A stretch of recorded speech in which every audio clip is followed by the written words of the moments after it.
Matters on the adjournment. The first matter on the adjournment is raised by Senator Whelan. Senator Whelan, you have 4 minutes. I'd first like to apologise to the Minister for delaying him. It was inadvertent. I understood it was 2 o'clock. I beg your pardon. And with the permission of the House, excuse me, I'd like to share my time with Senator Mary-Louise O'Donnell, who has also expressed strong views and an interest in this matter, if that's okay. Time you half and half. 2 minutes each. So is that agreed? Okay. Thanks very much. Minister, I appreciate you coming in here today yourself to address this matter of extreme public concern. Many people are perplexed by what they see as government inaction, perhaps, in relation to what is viewed as excessive pay and excessive pension entitlements, which are paid from the public purse. In particular, within the banking sector, but not solely. It does apply across the board within the public sector and indeed in the political ranks. So my question is to seek clarification as to why the government has not to date addressed this issue and these concerns, particularly as people are collecting pay in the banks that are being supported by the taxpayer and bailed out by the government, way in excess of the pay cap that has been agreed.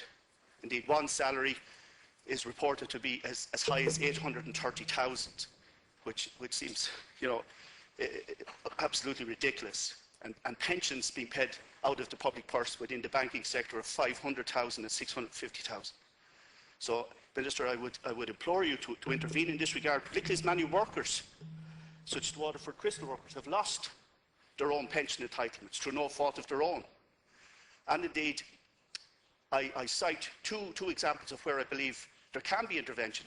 Like the government chose last year, and rightly so, to put a referendum to the people, which was carried, to address the issue of judges' pay.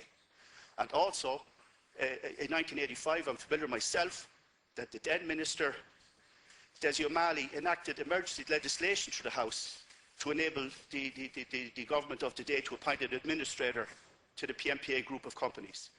So, Minister, I would implore you to address this issue in the public interest, because it's causing great anxiety and distress. Thank you. Senator O'Donnell. Thank you very much, and thank you, Minister. I'm sure you may be aware of the stark examples of salaries and pensions. I know you are, but I really believe that whatever organisation, court or public service, banking or insurance company is guilty of salary pensions outside the common good, I really feel that as a Senator I have to ask you to alter it, and alter it very viably. If I was to give one simple example, if we were to look at the 227 people that work for NAMA and the 962 that work for the IRBC, between them they earn 140 million a year. And we own NAMA and we own the IRBC, and we as taxpayers are paying that 140 billion. There was, I don't believe in coming into the House and looking at the Irish Times or at the RTE or at television programmes and citing examples. But in a matter of the adjournment, I was thinking, Fintan O'Toole wrote an article last week about a sense of powerlessness, and I think that's what people, and I know you maybe would probably have very defined reasons and be able to allay a lot of our fears, but there is a sense of powerlessness around. Because the question really I wanted to ask is, where is the expertise of certain bankers who consider their banks commercial entities, yet the Irish people had to put 3.7 billion into them to keep them open? And the question is, you have to ask why these salaries are so high, because are really the people who have these salaries any good at what they do, bar downright self-belief, bullish confidence and power gone mad? And I think there is a place to actually legislate against crude offensive salaries, or else maybe we should ask the Irish people to put their money elsewhere. I know I'm a little over my time, but just to finish, I would like to know how you as Minister of Finance intend to have runaway powerful and controlling salaries by people who think they are marvellous at what they do, controlled in the interest of the Irish people, and especially when it comes to actually taking carers out of homes, where I think play a hugely relevant and powerful and have a powerful job within our society, and should have equality of job opportunity and equality of salary scale. So it has actually become an enormous issue in this country. Thank you. Thank you, Senator. Minister. Firstly, I'd like to thank Senator Whelan for raising this issue. And let me state that the outrage expressed by the Senator in his motion regarding excessive banking pay and pensions is shared by the Government. The allegation in the question is incorrect, however. Since this Government came to power, no breaches of cap have been allowed by this Government, unlike the previous policy where exemptions were authorised, and some of those TDs and deputies who are part of that administration are now asking me to repair the position. So it's not that existing caps are being exceeded, it's that the caps were exceeded in the previous Fianna Fáil government, and there are legal difficulties in unwinding those caps, both on pay and pensions. This government has introduced stringent controls on remuneration levels under the conditionality imposed arising from the round of state investment in the banks in the summer of 2011. We went much farther than the previous administration by including all elements in the pay package. Previous administration put a pay cap in, and then you got an allowance for a car, you got a housing allowance, or whatever it was. We brought the caps in, and the caps are absolute, with one exclusion. Sorry, Senator Walsh. One exclusion. Senator Walsh, Senator Whelan. Obviously, the truth is beginning to hurt. Well, there you But are. I'm being Senator Walsh, Senator Walsh. Senator Walsh. Senator Walsh. Sorry, Senator Walsh. The exclusion is pension contributions. No individual at any of the covered institutions is allowed to receive more than the cap. This is being honoured as proven in the case of the new CEO appointments at Allied Irish Banks and a Permanent Trustee Savings Bank, respectively, whose packages are contained within this policy. The Government has also been putting downward pressure on pay levels throughout the state-owned banks. In 2012, AIB has introduced reductions in pay and benefits of 7.5% to 15% for its higher earners. These reductions and the overall restructuring of the bank will mean that the number of AIB employees with a salary over 150,000 will have more than halved by the end of this year from where it stood at the end of 2008. Irish Bank Resolution Corporation, IBRC, the former Anglo, has reduced its overall staff remuneration costs from 206 million in 2008 to 107 million in 2012. So we are dealing with the issue, and we're dealing very forcefully with the issue, and we will continue to deal with the issue. But there are legal constraints which limit the course of action we can take.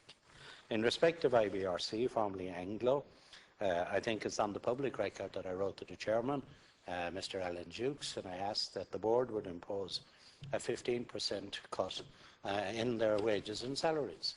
And he replied to say that the board didn't think that was an appropriate policy for reasons of replacement of staff in an institution that's going to run out eventually, sometime around 2020, and that they had issues about retaining key staff. That was the arguments that were put forward. But I don't regard that as finished. I regard that as the first exchange of correspondence that I had with the chairman, and that will move on. The deputies would also be aware that we have retained the Mercer Group since June, before any of this controversy emerged, to do a full review of pay and pensions across the covered institutions. And they will report to me by the end of the year, and we'll see what action will be taken then. When I get that report, I will engage with the chief executives of those institutions and with their boards, and we'll see, can we work out amicably a way that pay and pensions can be reduced in a manner that's in accordance with law, and without taking away from these institutions the authority they have to make commercial decisions. Senators will recall as well that in relation to the issue of excessive pension payments funded from the public purse, my colleague, the Minister for Public Expenditure and Reform, Brendan Howlin, dealt with this comprehensively in the other House when responding to a private member's motion on the 7th of November last. He explained in great detail what actions this government has taken to reduce the cost of public service pensions, both immediately and in the future. I would encourage senators, if they have not already done so, to closely study that particular debate. Now, as I say, the options to reduce existing pay and pension awards in the banking sector, there is limits on the government course of action because pre-existing contractual arrangements were entered into by the previous government. And in the case of pensions, the protection for pensions in the Constitution is those clauses which protect property rights. And pension is regarded as a property right. And to move unilaterally against pensions is like taking a field from a farmer. It's confiscation. That is the legal advice. But that doesn't say that we cannot deal with this. That we cannot deal with this. And we're examining ways of dealing with it. To give you the exact advice, pensions are generally taken to be deferred income, and in any action to reduce a pension and payment needs to be comprehensively founded, lest it run the risk of being considered an unjust attack by the state on the property rights of individuals affected by the proposed legislation. The government will seek to explore any avenues and options to address this issue, subject to the necessary legal constraints. So, we're dealing with the pay issue, and the AIB have dealt with it already and reduced pay. We have a pay review right across the institutions, and I will act when I get the report. In respect of IBRC, they refused to do what I asked them to do, but I don't regard that as finished business, and we will discuss it again with both the chairman and the board of that institution, and that's where we're going. But I'm as angry as any member of the House here when I see what people are suffering across the community and the small incomes they're rearing families on. And we have these extraordinary legacy pensions and legacy payments which were entered into by the Fianna Fáil Green government and have left us legally handcuffed in many ways to deal with. It's a fairy tale. No, the facts are there. The facts are there. I know you don't like hearing it. Well, it's a fairy tale. And you're a very good member of this House. And This is Senator you'll Whelan's damage motion. your reputation by trying to defend the indefensible. Always bad idea. And you owe them nothing. That's another thing you should remember. As regards Senator O'Donnell's remarks, I share in her anger as well at what is happening, and I think I have replied to the points she made in respect of banking and so on. There are other institutions, of course, as well, with which Senator O'Donnell has had knowledge and relationships in the past, and they have very high pay rates as well.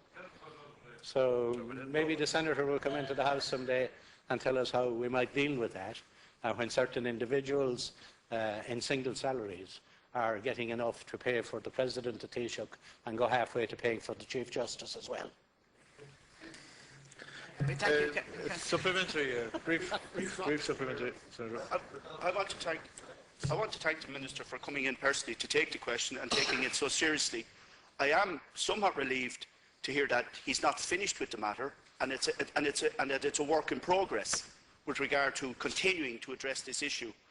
I am, however, a little bit disappointed to hear that his hands are tied, that there are legal constraints.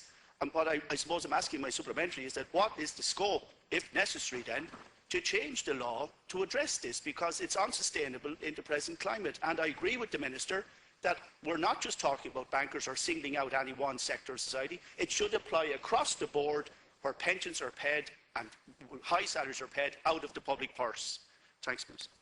Minister, do you have anything further to respond? Don't discount the strength of moral pressure and the strength of doing what you're doing today. AIB's board took this very seriously, and they wrote to their retired executives who had very high pensions and asked them to make a contribution to the state.